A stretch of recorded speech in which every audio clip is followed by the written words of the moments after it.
उल्फत में तो मंजिल की हवस कैसी, यहाँ तो ऐन मंजिल है थकन से चूर हो जाना।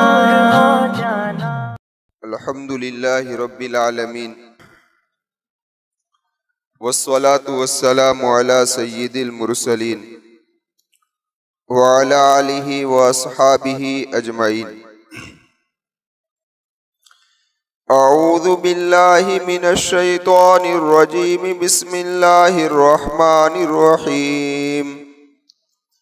कल्ला इन्नल इंसाना लयतग़ा अर्रआहु इस्तग़ना इन्न इला रब्बिकर रुजआ अरायतल्लज़ी यन्हा अब्दन इज़ा सल्ला अरायत इन काना अलल हुदा औ अमर बित्तक़वा अरायत इन कज़्ज़ब व तवल्ला अलम यअलम बिअन्नल्लाह यरा कल्ला लइन लम यंतह लनस्फ़अन बिन्नासिया नासियतिन काज़िबतिन खातिआ फल्यदउ नादिया सनदउ ज़बानिया कल्ला ला तुतिअहु वस्जुद वक़्तरिब।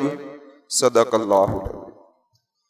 बस इस आयत को जिन लोगों ने सुना है उन पर सजदा वाजिब है। आखिर के अंदर अगर मैं ऐलान करते भूल जाऊं तो याद रख लेना।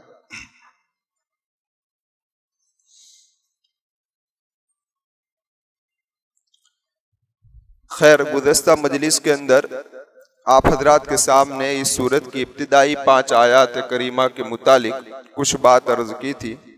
आज जो आयात करीमा इस सूरत की तिलावत की गई है, इनमें से पहली आयत करीमा का पहला लफ्ज है कल्ला। क्या लफ्ज है? कल्ला।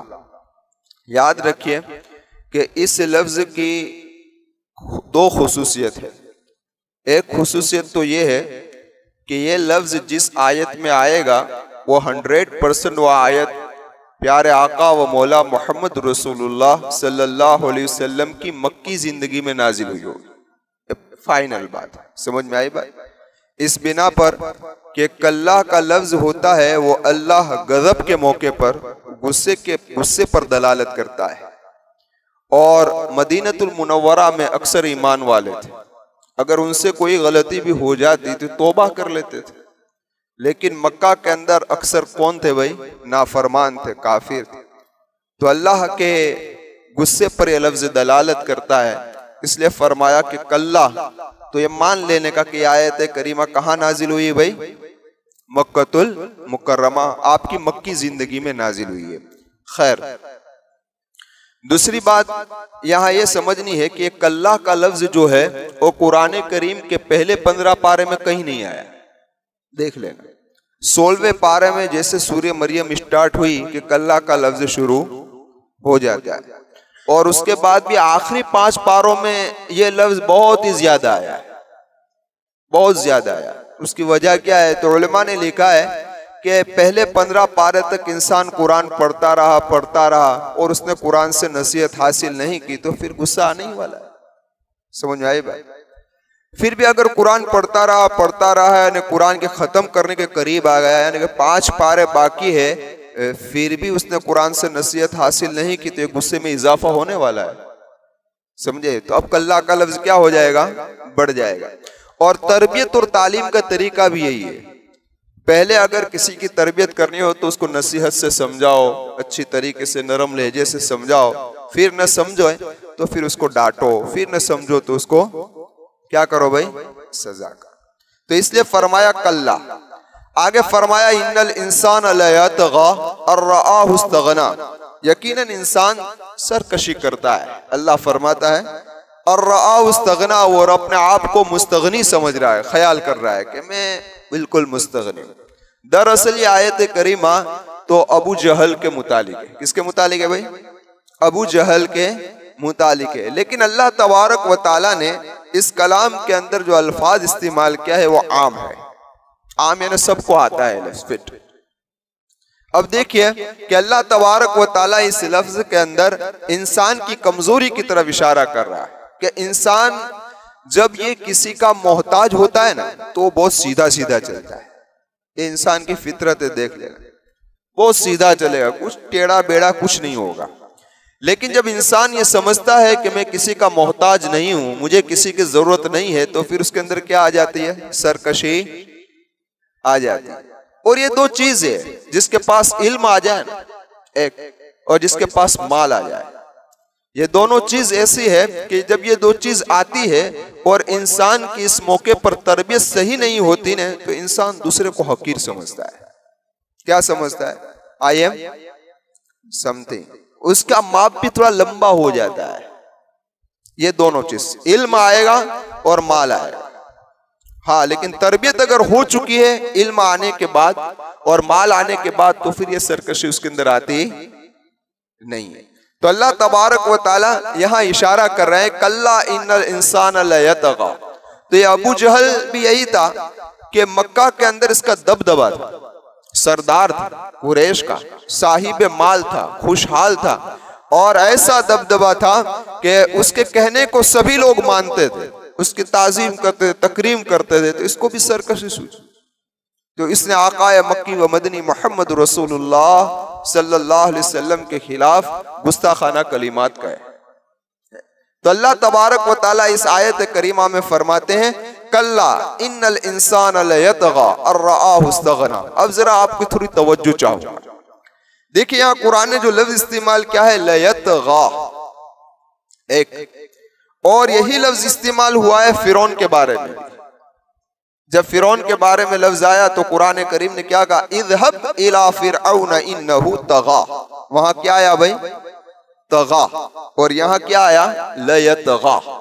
एक तो लाम ज्यादा आया, दूसरा ये सेगा जो है वो इस्तिमरार। इस्तिमरार का मतलब ये कि हमेशगी पर दलालत करता है। यानी कहने का मकसद ये है कि फिरौन के बारे में जो लफ्ज इस्तेमाल किया गया तगा, उसके मुकाबले के अंदर अबू जहल के बारे में जो लफ्ज इस्तेमाल किया गया लयतगा, ये सख्त है। क्या है ये लफ्ज? क्या है? सख्त है। आखिर वजह क्या? उसकी वजह यह है कि नबी करीम सल्लल्लाहु अलैहि वसल्लम के मुकाबले में आने वाला ये फिरौन अबू जहल, ये मूसा अलैहिस्सलाम के मुकाबले में आने वाले फिरौन से ज्यादा सख्त था। इसकी सख्ती की तरफ कुरान करीम ने इशारा किया। आप जरा अंदाजा लगाइए कि हजरत मूसा अलैहिस्सलाम के मुकाबले में जो फिरौन आया, उसने जो सरकशी की और उसने हजरत मूसा अलैहिस्सलाम को तकलीफ दी, तो सिर्फ जुबानी तकलीफ दी है। क्या तकलीफ दी? जुबानी तकलीफ दी उसने। लेकिन मेरे आका व मौला मोहम्मद रसूलुल्लाह सल्लल्लाहु अलैहि वसल्लम के मुकाबले के अंदर ये फिरौन अबू जहल नामी जो आया, उसने अल्लाह के महबूब सल्लल्लाहु अलैहि वसल्लम को जिस्मानी तकलीफ देने में भी कोई कमी रखी नहीं है। यहां तक कि वो आपके कत्ल के भी दर पे था। समझ में आई? इसलिए फरमाया कि वो उसकी सरकशी कम है, इसकी सरकशी ज्यादा है। दूसरी बात कि मूसा अलैहिस्सलाम के मुकाबले में जो फिरौन आया था, उसने तो मूसा अलैहिस्सलाम की बचपन के अंदर परवरिश भी की थी, और जब ये मौत के मुंह पर आने लगा और समंदर के अंदर जब डूबने लगा और उसको अपनी मौत जब सामने नजर आ गई, तो कहने लगा ला इलाहा इल्लल्लज़ी आमनत बिही बनु इसराइल, कि मैं ईमान लाया उस रब पर जिस पर बनी इसराइल ईमान लाया। यानी उस वक्त तो उसने ईमान को कबूल कर लिया था, लेकिन उसका ईमान काबिल कबूल हुआ नहीं मौत के वक्त। समझ में आई भाई? लेकिन मेरे आका व मौला मोहम्मद रसूलुल्लाह सल्लल्लाहु अलैहि वसल्लम के मुकाबले में फिरौन अबू जहल नामी जो आया, उसका अंदाजा लगाइए, वो तो बचपन ही से मेरे महबूब सल्लल्लाहु अलैहि वसल्लम के मुखालिफ। परवरिश करना तो दूर की बात है, आप अंदाजा लगाइए।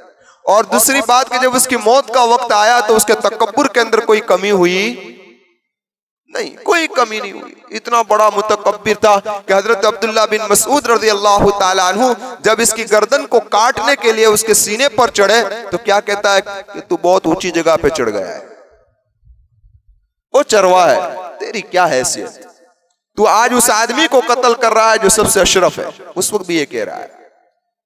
और क्या मकसद है तेरा? हजरत अब्दुल्ला बिन मसूद रज़ियल्लाहु ताला अन्हु ने फरमाया, तेरी गर्दन के काटने का तो कि मेरी तलवार से काटियो, तेरी तलवार से भी मत काटना। क्या कहा? मेरी तलवार से काटना, तेरी तलवार से नहीं, मेरी तलवार तेज है, तेरा मकसद जल्द पूरा हो जाएगा। और सानों से काटना, यहां से काटना, ऊपर से भी मत काटना, ताकि मेरी गर्दन ऊंची रहे, मेरी गर्दन। और फिर उसने आखिर में क्या कहा? आखिर में यह कहा कि देख, तेरे नबी को मेरा पैगाम पहुंचा देना कि मेरे दिल के अंदर बुग़्ज़ जो आज से पहले था उससे ज्यादा अब है, बिल्कुल मौत के करीब है, गर्दन कटने के करीब है। उस वक्त भी कह रहा है कि अभी भी नबी की जात से मुझे बुग़्ज़ पहले से ज्यादा है। इसलिए कुरान करीम ने फरमाया इन्नकल्ला इन्नल इंसान लयतगा। इसलिए मेरे आका ने फरमाया कि मूसा अलैहिस्सलाम के मुकाबले में आने वाला फिरौन से तो कहीं सख्त मेरे मुकाबले में आने वाला फिरौन अबू जहल है, किताबों के अंदर लिखा है। तो खैर, कुरान करीम यहाँ इशारा कर रहा है कल्ला इन्नल इंसान लयतगा अर्रआहु इस्तगना। उसके बाद कुरान कह रहा है इन्ना इला रब्बिका रुजा, तेरे रब की तरफ लौटना है। हाँ, किसकी तरफ लौटना है भाई? हाँ, तो एक तो सादा सुदा मतलब ये है, यानी साफ मतलब ये है कि आज तुम इस दुनिया की जिंदगी के अंदर सरकशी कर रहे हो, एक वक्त आएगा कि तुम्हें मौत के घाट सोना है और तुम्हें आखिरत के मैदान के अंदर हमारे सामने हाजिर होना है, फिर हम तुम्हारी सरकशी का नतीजा तुम्हें बता देंगे। और दूसरा मतलब ये भी कोई बाईद नहीं, ये भी हो सकता है इस आयत करीमा का मतलब वो ये है कि इंसान तो ये समझ रहा है कि मैं किसी का मोहताज नहीं हूं, तो तू हर हाल में अल्लाह का मोहताज है। किसका मोहताज है भाई? हाँ, उसकी मोहताजी से तू कहीं बाहर निकल रहा है, चाहे तू कितना करोड़पति हो जा, कुछ भी हो जा, लेकिन तूने गौर किया कि ये दाना जो तू खा रहा है, इस दाना के पीछे कितने आदमी मेहनत कर रहा है? हजारों किसान, कहां गया होगा ये दाना, किसकी कितनी मेहनत होगी, इन मेहनतों के नतीजे में ये दाना तेरे पास पहुंचा है। क्या तेरी ताकत और कुव्वत और तेरी दौलत ऐसी थी कि इन सारे लोगों को तू मजदूरी पर रखता? हाँ भाई, हो सकता है। और थोड़ी देर के लिए मान ले कि अगर तू दुनिया का सबसे बड़ा मालदार है और इन सबको तू मजदूरी पर रख सकता है, ऐसी तेरे में ताकत है, तो क्या तू ये तेरे बस में इतनी ताकत है कि इनके दिलों को तू मजदूरी पर मजबूर कर दे? हो सकता है। ये तो अल्लाह है कि किसी के दिल में मजदूरी का शौक रखा, किसी के दिल में लकड़ी काटने का शौक रखा, किसी के दिल में लुहार बनने का शौक रखा, किसी के दिल में किसान बनने का शौक रखा। अगर अल्लाह न रखता तो दुनिया की कौन सी ताकत है और कौन सी हुकूमतें के सारे काम अंजाम दे देती? दे सकती भाई? कौन? तो क्या हर हाल में अल्लाह का क्या है भाई? मोहताज है। और जरा देख कि अगर ये दाना तू खा रहा है तो चबाने में अल्लाह का मोहताज है। किसका मोहताज है? चबाने में तू अल्लाह का मोहताज है। और जरा इसमें भी अंदाजा लगा कि ये दाना तेरे पेट में न जाए, तेरे पेट में जाए तो हजम होने में तू अल्लाह का मोहताज है। जहर न बने उस पर तू अल्लाह का मोहताज है, इसका खून बने उस पर तू अल्लाह का मोहताज है। हर हाल में तू अल्लाह का मोहताज है। और तू जाहिर में ये समझ रहा है कि मैं किसी इंसान का मोहताज नहीं हूं, तो ऐसा नहीं है, तू भी करोड़ों इंसानों का मोहताज है, चाहे इतना करोड़पति हो। तो फरमाया कल्ला इन्नल इंसान लयतगा अर्रआहु इस्तगना इन्ना इला रब्बिकर रुजा। आगे फरमाया अराइतल्लज़ी यन्हा, क्या भला देखा आपने उस आदमी को जो रोकता है अब्दन इज़ा सल्ला, एक बंदे को जब वो नमाज पढ़ता है। इससे कौन मुराद है? अबू जहल, जो मोहम्मद रसूलुल्लाह सल्लल्लाहु अलैहि वसल्लम को हरम मक्का में नमाज पढ़ने से रोक रहा था और ये कह रहा था कि अगर ए मोहम्मद कहो सल्लल्लाहु अलैहि वसल्लम, ए मोहम्मद अगर तूने हरम के अंदर आकर नमाज पढ़ी तो मैं तेरी गर्दन को जुदा कर दूंगा। क्या कहा?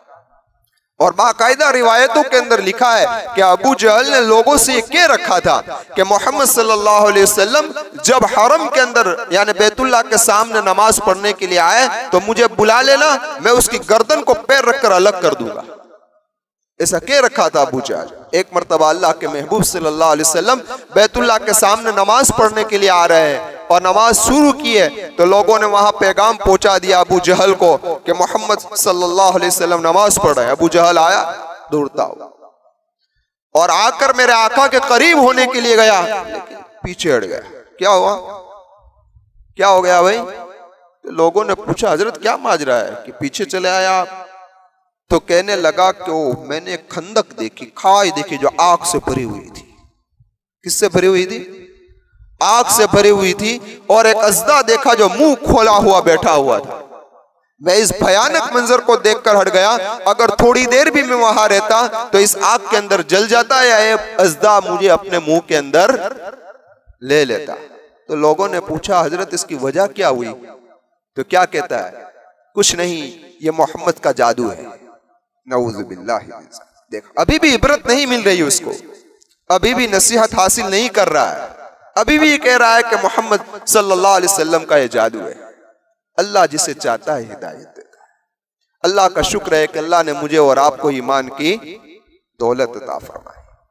खैर, तो कुरान करीम की आयत करीमा दरअसल इसका रूए सुखन तो अबू जहल है और आयतल्लज़ी यन्हा अब्दन इज़ा सल्ला, लेकिन हर वो आदमी इस वईद के अंदर दाखिल है जो नमाज पढ़ने से रोके। समझ गए इशारा? समझ गए? समझ गए इशारा? हर वो आदमी उसके अंदर दाखिल है जो नमाज पढ़ने से रोके। इसीलिए उलमा ने लिखा है कि अगर शरई एतबार से, क्या शरई एतबार से जहां रोकने की इजाजत है, अगर वहां कोई रोक रहा है तो इस वईद के अंदर दाखिल नहीं। मिसाल के तौर पर मकरूह औकात में नमाज पढ़ने से कोई रोक रहा है कि सूरज गुरूब हो रहा है, बिल्कुल उस वक्त नमाज पढ़ने से कोई पढ़ा है तो रोक सकते हैं, भाई सूरज गुरूब हो रहा है, सूरज तुलू हो रहा है, बिल्कुल तब रोक सकते हैं। सूरज बराबर इस्तिवा पर है कि उसके ढलने से अब जोहर का वक्त शुरू होगा, लेकिन बराबर सेंट्रल पे है, तब रोक सकते हैं कि भाई ये नमाज नहीं पढ़ सकते अभी। या कोई आदमी असर के बाद से लेकर मगरिब तक में नफल नमाज पढ़ने का इरादा कर रहा है तो आप रोक सकते हैं। या इसी तरीके से तुलुए फजर से लेकर सूरज के निकलने के दरमियान में फजर की सुन्नत के अलावा अगर कोई नफल पढ़ रहा है तो आप उसको रोक सकते हैं। कज़ाए उम्री कर सकता है, उम्र की कज़ा कर सकता है, लेकिन इसमें आप रोक सकते हैं। दरअसल ये रोकना नहीं है, एक इबादत से दूसरी इबादत की तरफ फेरना मकसद। समझ में आई बात? तो उसमें कोई हरज है नहीं, लेकिन आम हालत में किसी को नमाज से रोकना, या इसी तरीके से समझ लीजिए आप कि अगर कोई गुलाम है और बांदी है और रात को तहज्जुद में पूरी रात गुजार देती है और निकाल देती है वक्त, और सुबह अपने आका की खिदमत में ढीली पड़ती है या ढीला पड़ता है गुलाम, तो उसको आका रोक सकता है नफल इबादत से कि भाई नहीं, सो जाओ, सुबह हमारी खिदमत में आपको कोताही आ गई। या अगर कोई औरत है, बीवी है और एतकाफ के लिए शोहर उसको रोक सकता है, नफल नमाजों के लिए शोहर उसको रोक सकता है, इस वजह से कि उसके हक के अंदर कमी आ रही हो तो रोक सकता है। तो ये उस वईद के अंदर दाखिल नहीं है। लेकिन आम हालत में अगर किसी को नमाज से रोका गया या नमाज नहीं पढ़ सकते, इस वईद के अंदर क्या है? फरमाया अराइतल्लज़ी यन्हा अब्दन इज़ा सल्ला। आगे फरमाया अराइत इन कान अलल हुदा, क्या भला देखा आपने उस आदमी को कि जो हिदायत की तरफ बुला रहा है, और अमर बित्तक़वा, या तकवा का हुक्म दे रहा है। अराइत इन कज़्ज़ब व तवल्ला, क्या भला देखा आपने उस आदमी को कि जो जुठला रहा है, व तवल्ला और रूगर्दानी कर रहा है। अलम यअलम बिअन्नल्लाह यरा, क्या अल्लाह तबारक व तआला क्या नहीं देखता उनको? बेशक अल्लाह तबारक व तआला उनको, क्या वो नहीं जानता कि बेशक अल्लाह उनको देख रहा है? समझ में आई? यानी पहली आयत करीमा में अल्लाह तबारक व तआला ने नबी करीम सल्लल्लाहु अलैहि वसल्लम के औसाफ का तज़किरा किया कि ऐसे आदमी जो नमाज पढ़ रहा है वो तो लोगों को हिदायत की तरफ बुला रहा है ना, और तकवा और परहेजगारी का हुक्म दे रहा है। तो फरमाया कि अलम यअलम बिअन्नल्लाह यरा, क्या वो नहीं जानता कि अल्लाह उस हस्ती को भी देख रहा है जो नमाज पढ़ रहा है। फिर आगे फरमाया अराइत इन कज़्ज़ब व तवल्ला अलम यअलम बिअन्नल्लाह यरा, अल्लाह उसको भी देख रहा है जो नमाज पढ़ने से रोक रहा है, उसको भी अल्लाह क्या कर रहा है। लेकिन यहाँ कुरान करीम की फसाहत व बलागत जरा देखिए कि कुरान करीम ने ये कहा कि अलम यअलम बिअन्नल्लाह यरा, अल्लाह देख रहा है, फिर देखने के बाद क्या करेगा उसका तज़किरा किया नहीं कि हम इसका ये करेंगे वो करेंगे, नहीं, कुछ तज़किरा यहाँ पर किया। ये इशारा है इस बात की तरफ कि इसका अंजाम बहुत बुरा होने वाला है। क्या? उसका अंजाम बहुत ही बुरा होने वाला है। और अबू जहल का अंजाम हुआ ही बुरा। कैसा बुरा हुआ मालूम है? जैसा गुज़श्ता कल सुनाया ना मैंने आपको कि इस तरीके से हुआ कि इसकी गर्दन को अलग कर दिया गया और उसके क्या कहते हैं, उसके कान, नाक, ये क्या कान के अंदर सुराख कर रस्सी डालकर उसको घसीटा गया और घसीटने के बाद मोहम्मद रसूलुल्लाह सल्लल्लाहु अलैहि वसल्लम की खिदमत में हाजिर किया गया और उसके बाद बदर के कुएं के करीब पहुंचाया गया और पेशानी के बालों से उसको कुएं के अंदर डाला गया। अल्लाह तबारक व तआला ने यह हाल उसका क्या, कल्ला लइल्लम यंतह, अल्लाह आगे फरमाता हरगिज नहीं, क्या कहा, हरगिज नहीं, ललस्फाम बिन नासिया, हरगिज ऐसा होगा नहीं, क्योंकि हम क्या करेंगे, तो लनस्फाम बिन नासिया, पेशानी के बालों को सख्ती से पकड़कर हम उसको घसीटेंगे। और अल्लाह तबारक व तआला ने ऐसा ही हुआ ना भाई, क्या हुआ, ये देखिए, ये नासिया और लनस्फाम, लनस्फाम का मतलब ये कि सख्ती से घसीटना, और नासिया का मतलब ये कि पेशानी के बाल, कौन से बाल, यानी जो आगे के बाल है ना, ये बाल अगर किसी के कब्जे में आ जाए तो आदमी पूरे के पूरा कब्जे में आ जाता है, फिर कुछ कर सकता नहीं है। तो फरमाया इसी बाल का यहां पर कुरान करीम ने तस्कीरा क्या, लनस्फाम बिन नासिया। दूसरी वजह कि पेशानी के बाल का तस्कीरा इस बिना पर क्या, कि इसकी इज्जत के बिना पर, यानी पेशानी की ताजीम व तकरीम के बिना पर, क्योंकि उस जमाने में लोग बादशाहों की पेशानी की और सरों की कसमें खाया करते थे, तो क्या हम इसको जलील कर देंगे, जिस सर की कसमें खाई जा रही है उसको हम जलील करेंगे।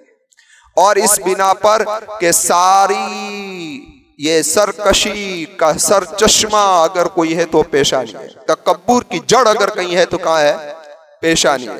तो इस उज़्व पर, इस उज़्व से ये तकब्बुर, गुरूर, सरकशी निकलती है और गुनाह इसी से होता है। तो अल्लाह इसको ही पकड़ेगा कि जिस तरीके से कोई चोर चोरी करता है तो चोरी के हाथ से करता है, पैर से करता है, हाँ भाई, हाथ से करता है ना, तो हाथ से चोरी करता है तो काटा क्या जाएगा चोरी की सजा में, हाथ।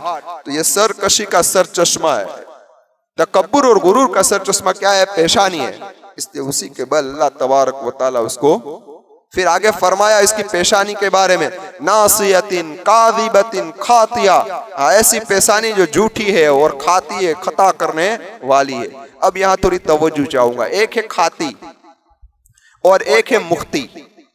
खाती है ना मुख्ती से खतरनाक। अब खाती किसको कहते हो समझो, और मुख्ती किसको कहते, मुफ्ती नहीं हो भाई, मुख्ती क्या, कहीं प्याज का प्याज मत कर डालना, हाँ मुख्ती, मुफ्ती नहीं, क्या मुख्ती। एक है खाती और एक है मुख्ती। खाती किसको कहते हैं, खाती उसे कहा जाता है जो इरादे के साथ गुनाह करे, उसको खाती कहते हैं।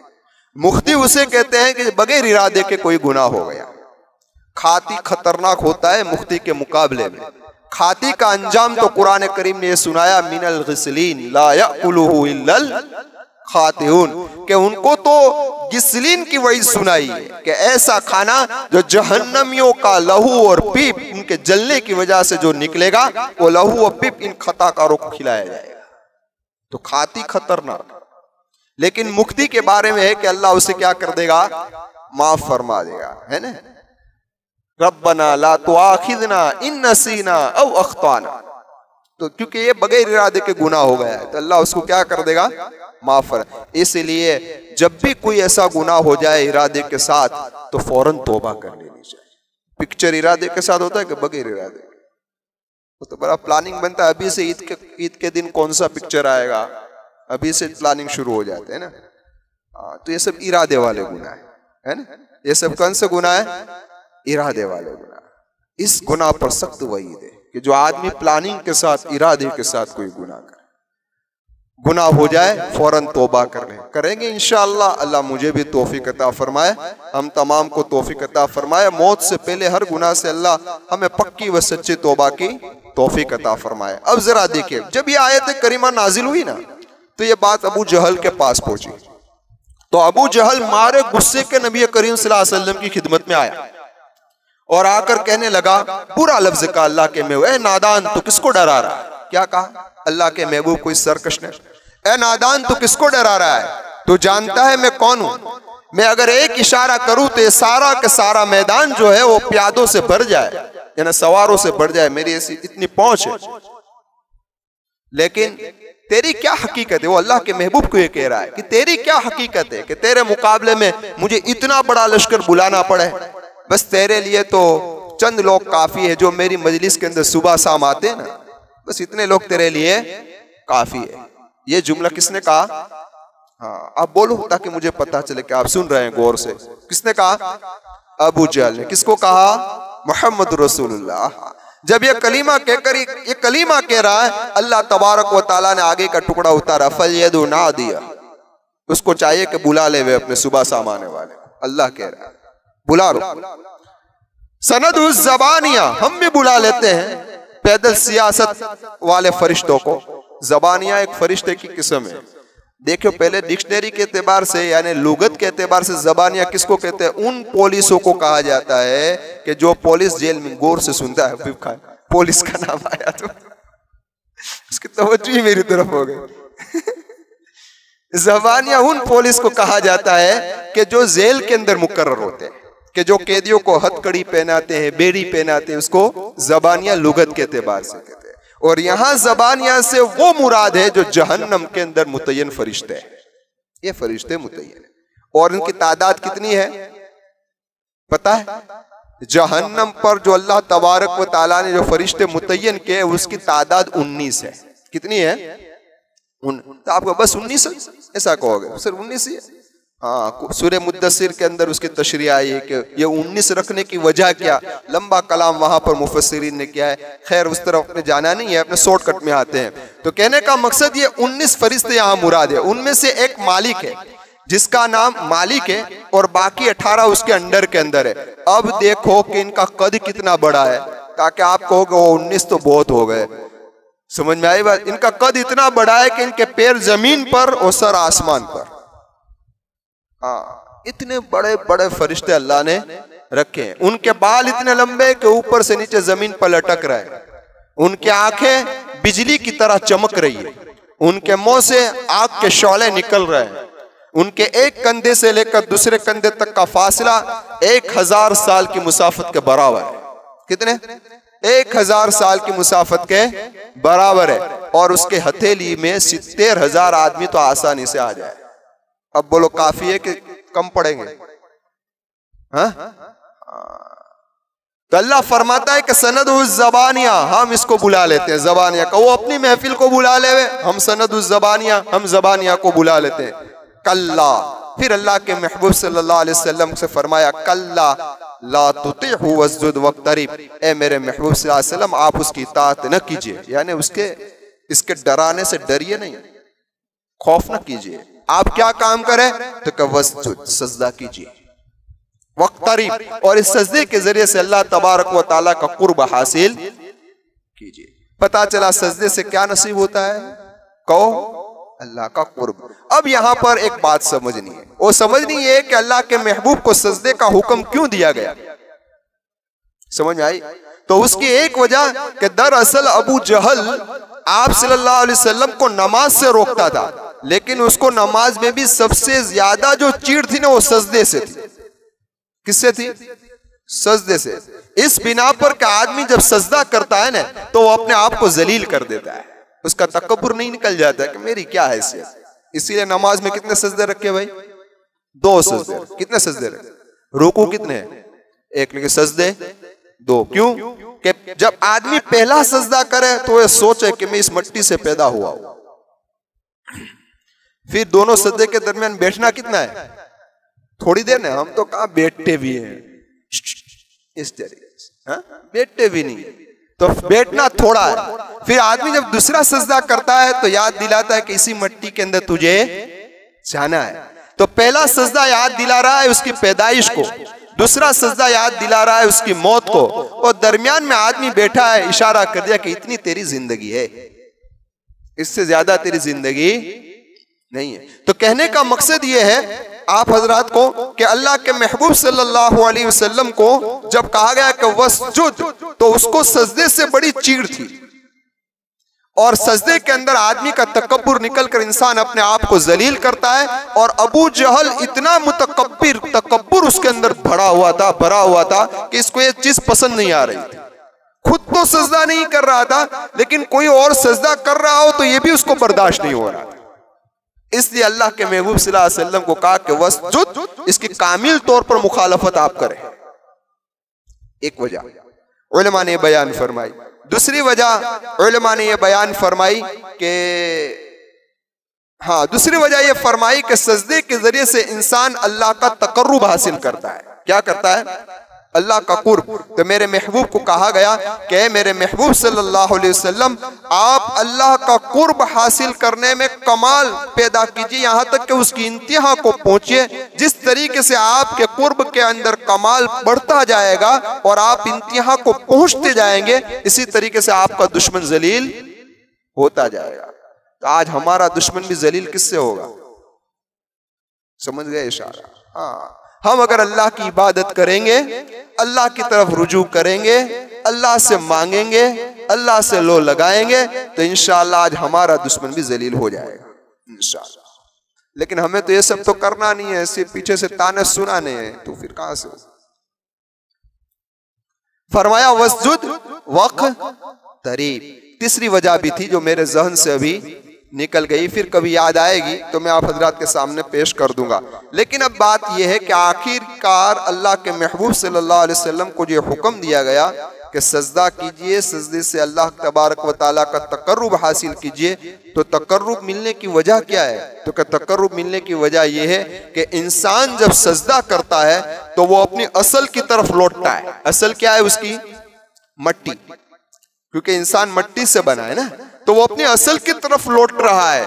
तो आदमी जिस दरवाजे से निकला था उस दरवाजे पर वो वापस आ रहा है, तो ये रुजू इल्लाह हुआ, अल्लाह की तरफ रुजू करना हुआ। इसलिए अल्लाह को बहुत पसंद है कि मेरा बंदा मेरी तरफ वापस आ गया, मेरा बंदा मेरी तरफ वापस आ गया। इसलिए तकर्रुब से, इसलिए सजदे के जरिए से अल्लाह तबारक व तआला का तकर्रुब हासिल होता है। अब ज़ाहिर देखिए, आकाए मक्की व मदनी मोहम्मदुर रसूलुल्लाह सल्लल्लाहु अलैहि वसल्लम की रिवायत है। अल्लाह के महबूब सल्लल्लाहु अलैहि वसल्लम ने फरमाया कि सजदे के जरिए से तकर्रुब हासिल करो और सजदे में दुआ करो। क्या करो भाई? सजदे में दुआ करो। तो अब मसला सुन लीजिए, फिर बात को खत्म कर देते हैं। नफली नमाज के सजदे के अंदर दुआ करना चाहिए, लेकिन वो दुआ अरबी में होगी, उर्दू के अंदर नहीं होगी। समझ में आए? नमाज के हालत में जितनी भी दुआ का तस्कीरा है वो सारी दुआ किस में होगी? अरबी में होगी, उर्दू में नहीं हो सकती, वरना नमाज टूट जाएगी। समझ में आई बात?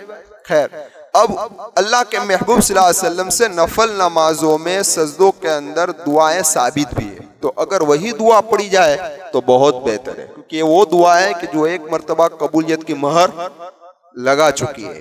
तो फिर हमारा रास्ता क्या हो जाएगा? जिससे ताला खुल चुका है, तो फिर वो चाबी हाथ में आ जाए तो ताले का खुलना आसान हो जाता है ना, तो इंशाअल्लाह बहुत आसान होगा। लेकिन फर्ज नमाजों में दुआ सजदे में करनी नहीं चाहिए, इस बिना पर कि फर्ज नमाजों में तो ऐसे भी हुक्म है कि भाई बहुत लंबी चौड़ी लंबी नमाज फर्ज न पढ़ाओ, शरीयत का भी हुक्म। मुख्तसर नमाज फर्ज नमाज होनी चाहिए, इमाम को चाहिए कि बहुत लंबी ना पढ़ाए। क्यों? कि तुम्हारे पीछे जो मजमा खड़ा है कौन किस मजबूरी में होगा, आपको क्या पता। कोई बेचारे को रीह की बीमारी है और रमजान में खास रहती है, पेट खाली होता है, हवा निकालने की शिकायत रहती है, बेचारा दबा दबा के खड़ा है आपके सामने। किसी बेचारे को पेशाब के कतरों की बीमारी है, कोई मुसाफिर है कि वो जाना चाहता है, कोई मुश्किल है, बीमार है, खड़ा नहीं रह सकता। इसलिए इमाम को कहा कि फर्ज नमाज बहुत लंबी पढ़ाने की नहीं, न किरात बहुत लंबी हो, न सजदा बहुत लंबा हो, न रुकू बहुत लंबा हो। लेकिन नफल और सुन्नत तो इंसान को चाहिए कि उसमें सजदा भी लंबा हो, रुकू भी लंबा हो और कियाम भी, क्योंकि उसमें तो आजाद है, हर आदमी अपने एतबार से आजाद। कियाम लंबा होगा नहीं तो सजदा खुद ब खुद लंबा हो जाएगा। देखा आपने, ये हमारे सजदे क्यों छोटे होते हैं? उसकी वजह यह कि हमारे किराम, हमारा कियाम इन्ना आतना न कुल वल्लाहु वाला जो होता है, इसलिए फिर हमारा सजदा भी बहुत छोटा होता है। जो अगर आपने कभी नफल के अंदर जो हाफिज पढ़ते हैं याद करने के लिए, तरावी में जो सुनाने का होता है, नवाफिल में पढ़ते हैं लोग, तो 2 रकात में सवा पारा कभी पढ़ते हैं, कभी 4 रकात में लोग सवा पारा पढ़ते हैं। तो पहली रकात में पौना पाड़ा पढ़ते हैं। अब पौना पाड़ा पढ़ के जब सजदा करेगा उसके सजदा में इतनी लज्जत आएगी, जबरदस्त लज्जत आती है उसको। समझ में आई बात? या अभी जो 3 पारे की तरतीब चल रही थी, जो लोग सुनकर आए हैं उनको पता है कि पहली रकात पौने पारे की होवे ने, उसके बाद जो सजदा रुकू और सजदा होवे तो ऐसा है कि इमाम साहब सजदे में रहे हैं ना, तो अच्छा। खैर, अब इस आयत करीमा मुस्लिम शरीफ की रिवायत हजरत अबू हुरैरा रज़ियल्लाहु ताला अन्हु फरमाते हैं कि अल्लाह के महबूब सल्लल्लाहु अलैहि वसल्लम जब इस आयत को पढ़ते थे तो सजदा करते थे। तो हमें भी चाहिए कि इस आयत करीमा को हमने पढ़ा है और सुना है तो हम भी क्या करेंगे भाई, सजदा करेंगे। देखो, जिसने मैंने पहली मर्तबा पढ़ा, पहली मर्तबा जब मैंने पढ़ा उस वक्त वो लोग बाहर थे, और जब अभी दूसरी मर्तबा पढ़ा उस वक्त लोग अंदर आ गए, तो इनको 2 सजदे करने पड़ेंगे। कितने सजदे करने पड़ेंगे? 2 सजदे करने पड़ेंगे। लेकिन मैंने दोनों मर्तबा पढ़ा तब आप यहीं थे सब लोग, तो उनको एक ही सजदा करना पड़ेगा। तर्जमा का कोई अलग सजदा होता नहीं है। तो जिन लोगों का वुजू है वो अभी सजदा कर ले ताकि एक काम पूरा हो जाए। जिन लोगों का वुजू नहीं है वो जब वुजू करे उस वक्त सजदा कर ले। सुब्हानल्लाहि व बिहम्दिही सुब्हानकल्लाहुम्मा व बिहम्दिका व नशहदु अल्ला इलाहा इल्ला अंता नस्तगफिरुका व नतूबु इलैक।